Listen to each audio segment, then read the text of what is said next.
Hey everybody, it's Greg Skogsberg at TWH, and it's newsletter time again, September 2025. The hardest part of this job is in our business, selling annuities and life insurance, is finding a person that might be interested, and then finding out what they need, where are their pain points, what are their hopes and dreams and fears, where are they today, where would they like to be, and get them talking so that you can present what an annuity could do for them and how it would fit perfectly into their retirement and their finances, and then sit down with them and take an application. That's a hard part of what we do.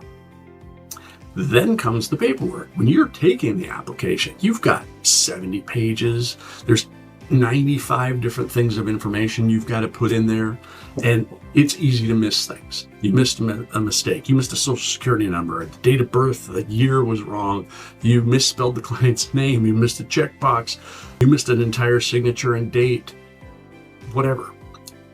At that point, when the carrier sees those kind of things, they'll come back and say, here, there are these problems. Let's say that there was a checkbox that was wrong that shouldn't have been checked, and they missed a signature and a date. Completely blank. All right. A lot of advisors at that point get nervous because they don't want to go back and talk to the client. They're afraid if they go back and they talk to the client might have buyer's remorse, and they might say something like, my wife and I have been talking since you left and after we took that application. I'm just not sure this is right for us. Something like that. I want that conversation to happen. If the person's feeling like that at all, if there's any buyer's remorse, I don't want them in the annuity. And here's why. If they're already regretting what they're done and they think it's the wrong thing, and we get to the first anniversary in that contract and it's a zero because the market's down, they're going to think, yep, no, we were right from the beginning. We shouldn't have done this. It was a stupid mistake. We were doing fine in CDs. This was dumb.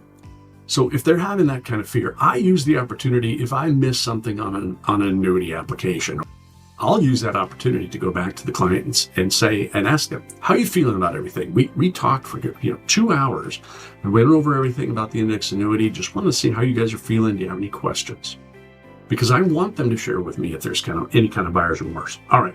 But a lot of agents don't feel that way. Ooh, I'll give you another tip too. When I take the application and I get to the last part, we're done, I always go back and review every single page twice more. I know that sounds silly. I do it in front of the client twice. And they'll look and I go, I've been doing this a long time. I know if I don't literally double check my work, I might leave here without a signature or a checkbox. But I also then tell them, look, there's 73 pages here. We did a lot and it took us a while. We may have missed something or made a mistake. Don't be surprised if I call you in 3 or 4 days and say, hey, yep, we sure did. We missed something on this page and another thing on this page. I'm going to send these over to you. Just sign and date or initial and date the corrections. Send them back to me.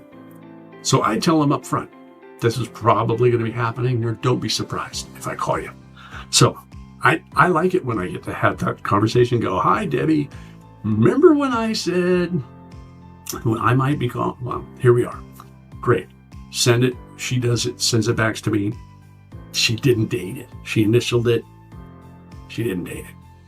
It's super easy to think to yourself, I'll date it myself and send it to the carrier. Here's why you're going to go to prison. She has a digital copy of what she sent you. It doesn't match what you sent to the carrier.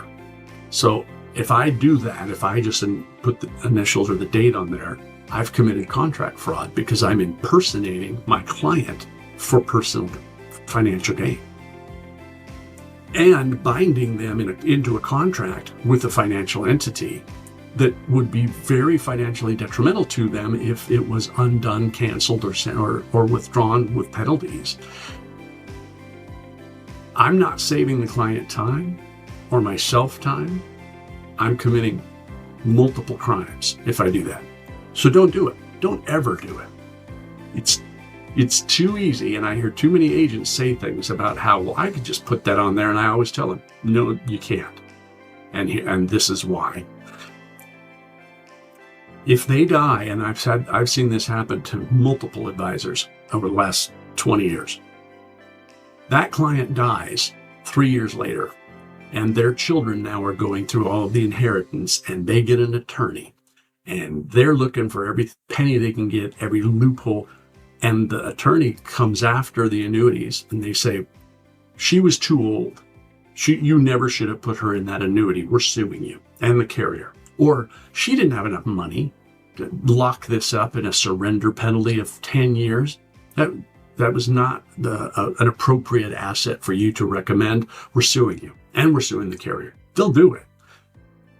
If the lawyer is really good and they find that the contract change or the correction change that they sent me didn't match what I sent to the carrier, I'm done.